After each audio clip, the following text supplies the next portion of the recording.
Hello guys. तो जिसका इंतजार था पिछले 7 लेक्चर में हम लोग क्लासिफिकेशन ऑफ मैटर पढ़ चुके थे थ्योरी में।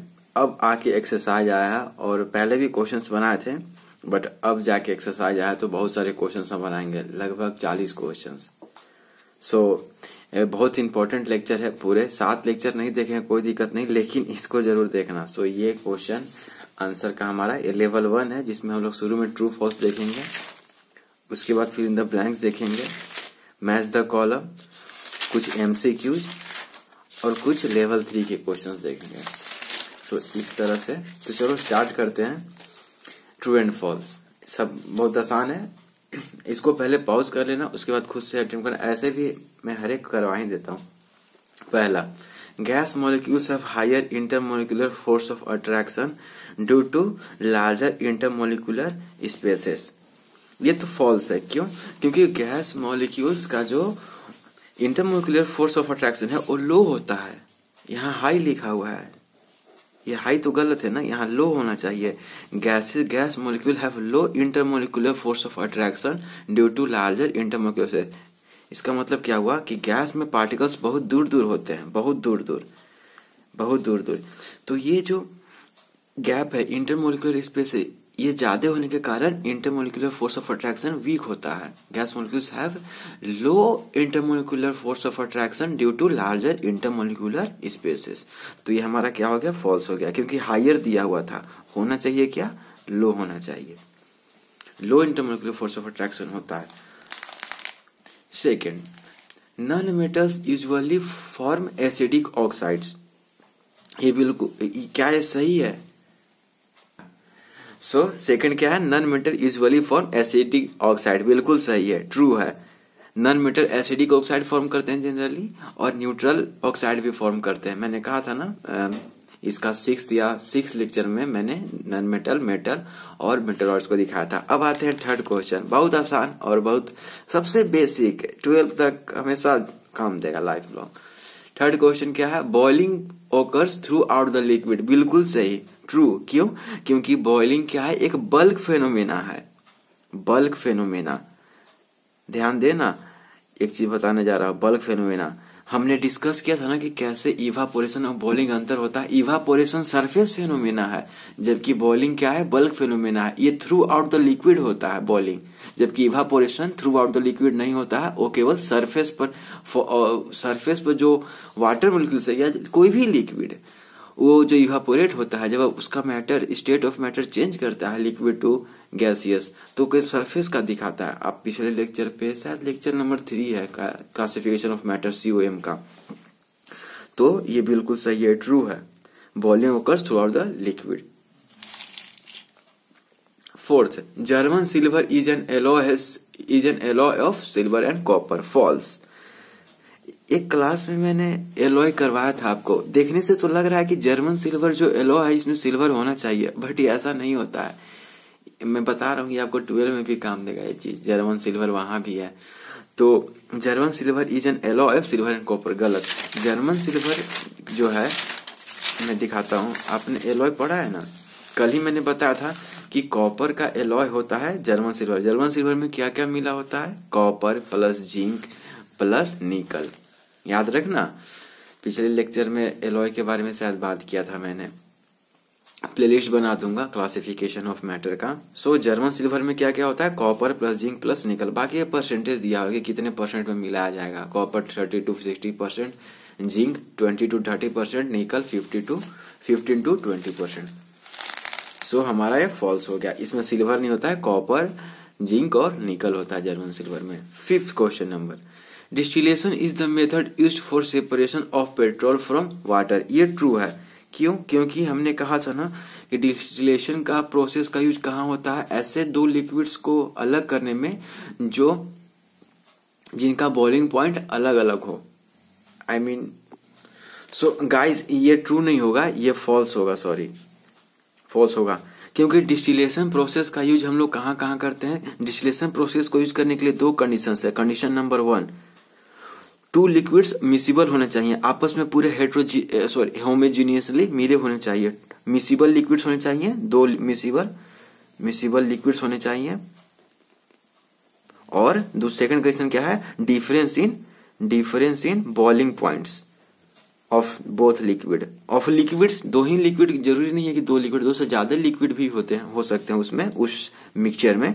डिफरेंस इन बॉइलिंग पॉइंट्स, और कितना डिफरेंस होना चाहिए, कम से कम 25 डिग्री सेल्सियस, 25 डिग्री सेल्सियस। लेकिन पेट्रोल और पानी कभी मिलते हैं क्या, ये इमिसिबल लिक्विड्स है ना। वाटर का डेंसिटी पेट्रोल से ज्यादा है, तो वाटर नीचे रहेगा, पेट्रोल ऊपर ऊपर फ्लोट करते रहेगा, सिंस उसका डेंसिटी कम है वाटर से। तो सेपरेटिंग फनल के प्रोसेस से हम लोग पेट्रोल और वाटर के मिक्सचर को अलग करेंगे, बिकॉज यहाँ डेंसिटी फैक्टर आ जा रहा है। तो यहाँ पर हमारा क्या हो जाएगा, यहाँ डिस्टिलेशन की जगह हमें सेपरेटिंग फनल होना चाहिए था, डिस्टिलेशन नहीं। हाँ, अल्कोहल वाटर के सोल्यूशन को हम लोग डिस्टिलेशन के प्रोसेस से अलग कर सकते हैं, क्योंकि अल्कोहल और वाटर मिसिबल लिक्विड्स हैं और उनके बॉइलिंग पॉइंट्स में भी डिफरेंस है, तो हम लोग वहां डिस्टिलेशन यूज करेंगे। लेकिन डिस्टिलेशन यहाँ नहीं, वो तो एक बस एग्जांपल दिया मैंने। यहाँ क्या होगा, सेपरेटिंग फनल के द्वारा।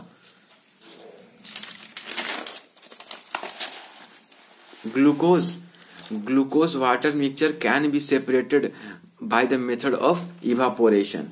सही है, क्या ये सही है? Glucose water mixture can be separated by, so glucose water mixture can be separated by the method of evaporation. True. Glucose और वाटर ये सॉलिड लिक्विड मिक्सचर का एग्जाम्पल है, और ग्लूकोज वाटर में पूरी तरह से घुल जाता है, यानी कि होमोजेनियस मिक्सचर है। इसको जब हीट करेंगे तो जो सॉल्वेंट है, सॉल्वेंट क्या है इसमें, वाटर है, वो पूरी तरह से भाप बनकर उड़ जाएगा। और उड़ जाएगा कहने का मतलब वेपर स्टेट में चला जाएगा, और ग्लूकोज बच जाएगा हमारे यूटेंसिल में। 7th, metal form basic oxide और एम्फोटरिक ऑक्साइड। बिल्कुल सही, ट्रू। मेटल जो होते हैं वो या तो बेसिक ऑक्साइड फॉर्म करते हैं या एम्फोटरिक ऑक्साइड, और नॉन मेटल या तो एसिडिक ऑक्साइड नहीं तो न्यूट्रल ऑक्साइड फॉर्म करते हैं। ये आगे बहुत काम देगा क्लास 11 और 12 की इनऑर्गेनिक केमिस्ट्री में। आई होप ये आपको अच्छा लगा होगा। और ट्रू और फॉल्स है, अभी और है, कहीं जाना मत। Fill in the blanks. Decrease of pressure dash the boiling point of liquid. हमने पढ़ा था ना, प्रेशर के वेरिएशन, प्रेशर ज्यादा होगा तो बॉइलिंग पॉइंट भी ज्यादा हो जाएगा। प्रेशर ज्यादा होगा तो बॉइलिंग पॉइंट भी ज्यादा हो जाएगा, प्रेशर कम होगा तो बॉइलिंग पॉइंट भी कम होगा। हमने पहाड़ का एग्जांपल लिया था कि पहाड़ों पर जल्दी वाटर बॉइल कर जाता है compare to plains. So decrease in pressure decrease the boiling point. इसमें कोई कंफ्यूजन होना ही नहीं चाहिए। क्लास 11 के गैसेस स्टेट में इस चीज का क्वेश्चन मिलेगा आपको, फिर से 9-10 में भी मिलेगा, बट बहुत ही सिंपल है। इसका मतलब क्या हुआ कि प्रेशर का डायरेक्टली प्रोपोर्शनल रिलेशन होता है बॉइलिंग पॉइंट से। जनरली हर चीज में जनरली लगा देना, क्योंकि कोई ना हर चीज में कुछ ना कुछ एक्सप्रेशन होता है, तो उस चीज से बचने के लिए हम लोग लिख देते हैं generally pressure is directly proportional to boiling. Pressure बढ़ेगा तो बॉइलिंग पॉइंट बढ़ेगा, प्रेशर घटेगा तो बॉइलिंग पॉइंट घटेगा। लिक्विड का, ऑफ कोर्स लिक्विड का rate of 9th question number, rate of evaporation is increased by increasing. Rate of evaporation is increase by increasing temperature हो सकता है, एंड सरफेस एरिया लिख लो। ऐसे तो इवापोरेशन बहुत सारी चीजों पर डिपेंड करता है, for example temperature, surface area, wind speed, humidity कितना है इन्वायरमेंट में, उस पर भी डिपेंड करता है। लेकिन मैं दो चीज लिखता हूं, एक तो टेम्परेचर और दूसरा सरफेस एरिया।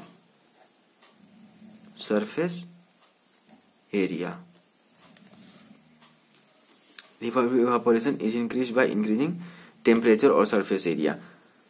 टेम्परेचर बढ़ा दोगे तो इवापोरेशन ऑटोमेटिकली बढ़ जाएगा। इवापोरेशन एक सरफेस फेनोमेना है, और सरफेस एरिया, सिंस इवापोरेशन एक सरफेस फेनोमेना है तो सरफेस एरिया बढ़ा दोगे तो इवापोरेशन का जो रेट है वो बढ़ जाएगा। आप देखियो, जब भी आप घर पर जल्दी भूख लगा रहता है तो आप बोलते हो कि जल्दी खाना निकालो, लेकिन खाना भी बहुत गर्मी होता है, तो आप उसको थाली में पूरी थाली में उसको अति कर देते हो। ताकि क्यों करते हो ऐसा, ताकि वो जल्दी ठंडा हो जाए। कैसे ठंडा होगा, तो सिंस उसका आपने सरफेस एरिया बढ़ा दिया तो जल्दी इवापोरेट करेगा, जो भी उसके अंदर का हीट होगा वो इवापोरेट हो जाएगा, वहां के उस खाने को हीट करेगा, इवापोरेट हो जाएगा, तो खाना जल्दी ठंडा हो जाता है। जब खाने को फैला देते हैं तो सरफेस एरिया हम बढ़ाते हैं, यानी रेट ऑफ इवापोरेशन को बढ़ाते हैं। आते हैं 10th क्वेश्चन नंबर पे। Dash act as a catalyst during the hydrogenation of vegetable oils. Nickel act as a catalyst during the hydrogenation of vegetable oil, जिसको कि डालडा कहते हैं ना, डालडा ही वेजिटेबल ऑयल है। और ये हाइड्रोजनेशन प्रोसेस आपको मैं बाद में पढ़ाऊंगा, इस चैप्टर में पढ़ना नहीं था हाइड्रोजनेशन, इसलिए नहीं बताया। इंपॉर्टेंट कंसेप्ट है हाइड्रोजनेशन। और कैटलिस्ट किसे कहते हैं?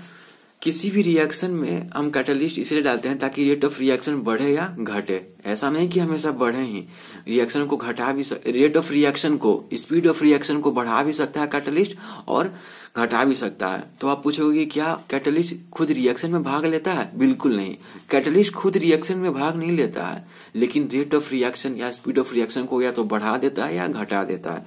तो nickel act as a catalyst during the hydrogenation of vegetable oils. ठीक है। 11 number, liquid dash is use to preserve biological species. तो अगर आपने बुक अच्छी तरह से पढ़ा होगा तो आपको पता चलेगा कि लिक्विड N2 यानी liquid nitrogen is use to preserve biological specimens. जो पुराने, जब भी आप बायोलैब में जाओगे अपने स्कूल में, अगर आपके स्कूल में बायोलैब है तो देखना कि जो अमीबा, ये सब पैरामीशियम, स्टारफिश, ये जितने भी स्पेसीज है उनको लिक्विड नाइट्रोजन में स्टोर करके रखा जाता है ताकि वे खराब ना हो, उनकी फ्रेशनेस, ये लिक्विड नाइट्रोजन का उसमें यूज किया जाता है। तो हम लोग आगे बढ़ते हैं। आप पूछना अपने मिस से या सर से जो बायोलॉजी के टीचर हैं कि जो स्पेसिमेंस होते हैं, बायोलॉजिकल स्पेसिमेंस को प्रिजर्व किसमें किया जाता है? लिक्विड नाइट्रोजन में generally. N2 is dash in KOH solution while CO2 N2 is dash in KOH। ये क्या है? KOH को क्या पढ़ते हैं? Potassium hydroxide. मैंने कहा था सिंबल याद करने के लिए आपको, उम्मीद है आपने याद कर लिया होगा एटॉमिक नंबर 1 to 30 तक। इसको क्या पढ़ते हैं? Potassium hydroxide. बहुत ही यूज है, ऑर्गेनिक केमिस्ट्री का ये सब पार्ट है। मैं जो पढ़ा रहा हूँ 11-12 में ऑर्गेनिक केमिस्ट्री का पार्ट है। So N2 is insoluble, ये बुक में ही है, ये थ्योरी है। N2 is insoluble in potassium hydroxide solution while CO2 is soluble। N2 जो नाइट्रोजन है वो पोटेशियम हाइड्रोक्साइड में सोल्यूबल नहीं होता है और CO2 सोल्यूबल होता है। क्या मुझे तुम रिएक्शन लिख के दिखा सकते हो? पोटेशियम हाइड्रोक्साइड और CO2 जब मिलते हैं तो क्या क्या प्रोडक्ट बनता है? रिएक्शन लिख के दिखाना, बताना मुझे कमेंट सेक्शन में। 13 question number, tincture of iodine is a mixture of. Tincture of iodine is a mixture of, क्या होगा इसका? Tincture of iodine is a mixture of iodine and alcohol. मैंने बताया था ना कि टिंक्चर ऑफ आयोडीन सॉल्यूशन होता है, उसका एंटीसेप्टिक के रूप में यूज करते हैं हम लोग टिंक्चर ऑफ आयोडीन को। और कितना आयोडीन लेते हैं? लगभग 2% to 7% आयोडीन लेते हैं और बाकी अल्कोहल में इथाइल अल्कोहल ले लिए तो उसमें फिर टिंक्चर ऑफ आयोडीन सॉल्यूशन में आयोडीन कितना होता है? 2% to 7%। इसका मैंने डिफिनेशन भी लिखवाया था। और साथ में हम लोग सोडियम आयोडाइड या पोटेशियम आयोडाइड भी इसमें डाल देते हैं। चलो आगे बढ़ते हैं। Gases cannot be liquefied above a certain temperature called critical temperature. ये तो बहुत सिंपल था। क्रिटिकल टेम्परेचर, हर गैस का अपना क्रिटिकल टेम्परेचर होता है। उससे आगे अगर आपने टेम्परेचर दिया उस गैस को तो चाहे कितना भी प्रेशर लगा लो, वो गैस कभी भी अपने लिक्विड स्टेट में नहीं बदल पाएगी, लिक्विफाई नहीं हो पाएगी दूसरे शब्दों में। ये हमने 14 क्वेश्चंस करा लिए 40 मिनट्स में लगभग। अब मैं चाहता हूं कि अब आप जल्दी से इसको भी कर ही लो। मैच द कॉलम ज्यादा बड़ा नहीं होगा और आई होप आपको भी मजा आ रहा होगा इसमें। Mixture of sand and sawdust. तो सॉडस्ट हल्का होता है और सैंड का जो वेट है, जो डेंसिटी है वो ज्यादा होता है सॉडस्ट की अपेक्षा। तो यहाँ डेंसिटी फैक्टर हो गई। तो इसको किससे सेपरेट करेंगे? एक को किससे सेपरेट करेंगे? ग्रेविटी सेपरेशन से। इसको मैं नाम दे दूं क्या? 1 2 3 4 5 6 7। Mixture of sand and sawdust, ये किससे हम लोग सेपरेट किससे करेंगे? तो ये हमारा फिफ्थ ग्रेविटी सेपरेशन से। सिंस सैंड डस्ट का डेंसिटी ज्यादा है तो ग्रेविटी सेपरेशन से हम लोग यूज कर सकते हैं। ए का क्या हो गया 5 हो गया। Mixture of nitre and common salt, nitre क्या ये, mixture of nitre and common salt, मुझे कमेंट सेक्शन में बताओ कि नाइट्रे क्या होता है। Mixture of nitre and common salt को किससे सेपरेट कर सकते हैं हम लोग, फ्रैक्शन क्रिस्टलाइजेशन से। ये आगे क्लासेस में इसको बताऊंगा कि आखिर कैसे इसको फ्रैक्शनल क्रिस्टलाइजेशन से कर सकते हैं। सो हमारा बी का क्या हो गया 4 हो गया। C mixture of sulphur and CH2 carbon sulphide, sulphur और कार्बन सल्फाइड के मिक्सचर को किससे हम लोग अलग कर सकते हैं, तो ये हम लोग कर सकते हैं सॉल्वेंट KOH से। Mixture of sulphur and CH2, since अगर हम CH2 अगर इस मिक्सचर को हम लोग हीट करेंगे तो सल्फर रह जाएगा क्योंकि वो सॉल्यूट है और boiling point evaporate CH2 evaporate कर जाएगा, सॉल्वेंट है CH2 तो इवापोरेट, कार्बन डाइसल्फाइड इसको पढ़ते हैं, वो इवापोरेट कर जाएगा और सल्फर यूटेंसिल में ही रह जाएगा हमारे बर्तन जिसमें हम ये कर रहे हैं। तो इवापोरेशन मेथड से इसको हम अलग कर सकते हैं। इवापोरेशन कहाँ गया, इवापोरेशन 7th नंबर इवापोरेशन, तो सी का 7th नंबर हो गया। ABC। डी का देखते हैं, डी क्या है, mixture of oil and water, ये तो सब आपको पता है, सेपरेटिंग फनल से इसको कर सकते हैं, सेपरेटिंग फनल से। तो mixture of oil and water को किससे सेपरेट कर सकते हैं, सेपरेटिंग फनल से।